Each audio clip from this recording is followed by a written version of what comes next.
In this video, I'm going to show you how to make basses like these.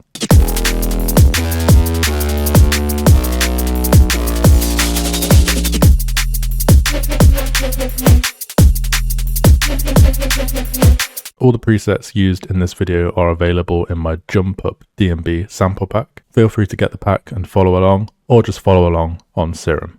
So this is what the first bass melody looks like, and this is what it sounds like in E. So let's recreate it.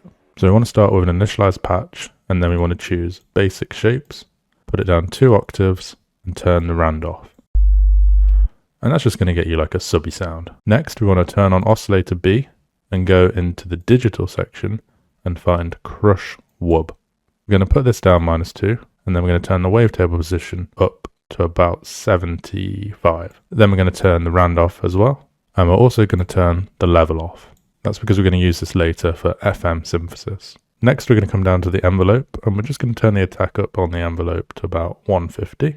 And that's all we're going to do there. And then we're going to use this envelope 2 to create the sound. So what we're going to do is do the FM synthesis I said from B, and then we're just going to apply the envelope to it on about halfway.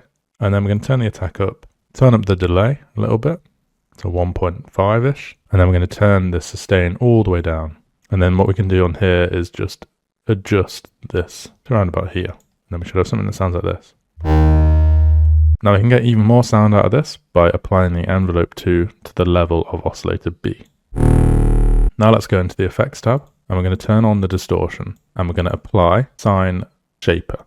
We're going to turn the drive up just a tiny bit, and then we're going to apply envelope 2 to the drive. Turn this down a bit. Now this is the bit that shapes the sound quite a lot depending on where you have it. So we're going to put the drive on 30%, and we're going to put the envelope 2 on about 20, be a little bit less. Now let's add hype, and we're going to turn the mix down, turn the size right down, and turn the mix up a little bit. Now let's add a compressor. We're going to put the multiband on, turn the gain really high, and turn the threshold up a bit.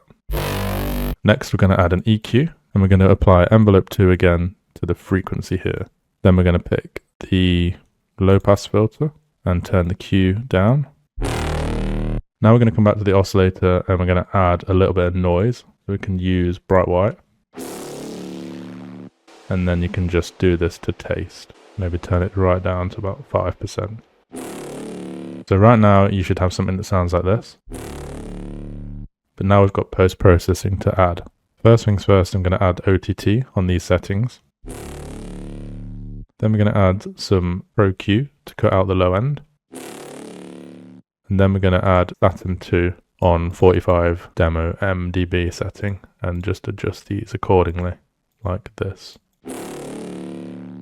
Then you can add some reverb as well. So we've got Valhalla Room on another track here, and then it's just being sent to it, and then you can adjust how much you send to it. And you get this really cool sounding heavy bass.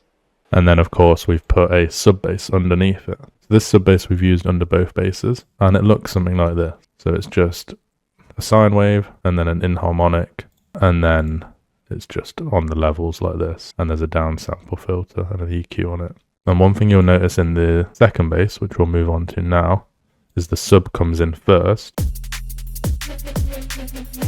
then the bass comes in. And to me, that just adds a bit more oomph. The sub bass comes in, just like bam in your face, and then the bass comes in afterwards. I just thought that sounded really cool, so you might want to try that in your tracks. Before we go any further, if you could just smash that like button, it would be much appreciated. So this bass doesn't have a lot of post-processing on, but it has a lot of post-processing automation on. So what that means is we're like automating the reverb, and we're also automating the LFO rate. So we'll create the bass first, and then I'll show you how the automation works. So this is Wobble Queen in the sample pack, and the first bass was Jump Up Beat 1 Enter. Let's make basic shapes, the first one, -2, and then we're going to turn the rand off, and then we're going to turn the volume down to about 15%. Then we're going to do basic shapes again, and then put this one +7, turn the rand off, and we're going to put sync window here, and you can see this slightly changes the wavetable. And then we're going to turn the level right off. Next, we're going to grab LFO1. We're going to put this on trigger mode. We're just going to edit this by grabbing these 2 lines here. So we're going to drag this down here until the dot hits the second line, like there, you can see. And then we're going to drag this down just slightly like this until it hits like the third one up. Could even go a little bit higher, like that. Next, we're going to put the rate on 1/8. Then we're going to get LFO2, drag this all the way here, put it on a rate of 2 bars, and then on envelope mode. And then what I want you to do is go to the matrix setting, grab LFO2 here, and we're going to put this on global master tune. And then we're going to move this up 4. And what this does is it creates a pitch down effect over 2 bars. So over 2 bars, the bass is going to go down in pitch like this. Now let's start applying this LFO to different channels.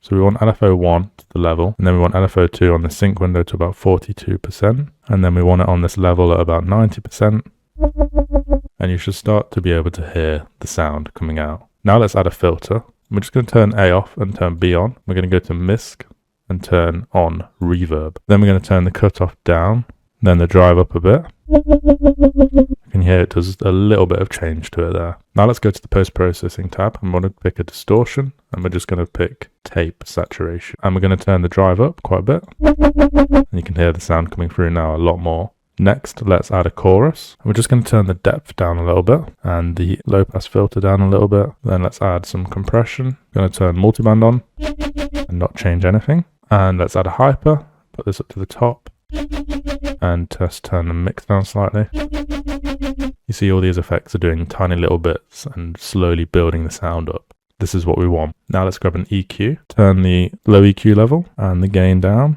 and the frequency to about 450, and the Q down, because we don't want any of those frequencies coming up. And then what we can do is turn this frequency down, turn this Q down, and turn the gain down. And then we can use the LFO1 to automate this to get more of those frequencies to come out at the top end of the wobble. So when it's here, it's at the bottom here, and then when it's up here, it's at the loudest bit. So you get like the emphasis where it's wobbling. We're going to whack it in the bass channel 22. So the only thing we have on bass 2 is a Valhalla room. So this is what the bass sounds without it.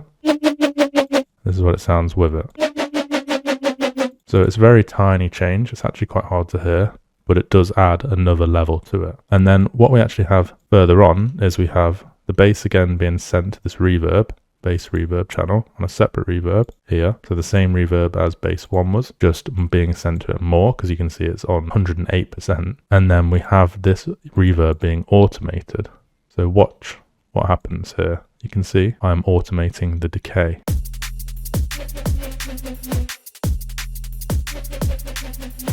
So that decay being automated, you can hear the sound is just going like from non-reverbed to really reverbed as it hits its peak. And then the second bass is doing the same, but even more here. So it's very minor, only up to 0.3 seconds, but it makes such a big difference. And then you'll see here, I'm automating the LFO rate. So let's grab bass 2 here.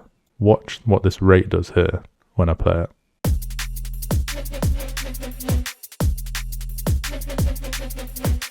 How you do this is you touch this rate here, and then you go to Tools, Last Tweaked, Create Automation Clip, and it creates an automation clip of this, and then you can just go in here and adjust it. So I can go here and turn it down, and then you just have to get the level right. So you just have to like come here and then see what the level's on down here, and then change it accordingly. Because like it's very small amounts to change it from each rate. So just be careful with that. And then you can just experiment. So what I like to do is I like to not just draw it on, I like to listen and fiddle with it here. So I'll play it like this. And then I might just play it.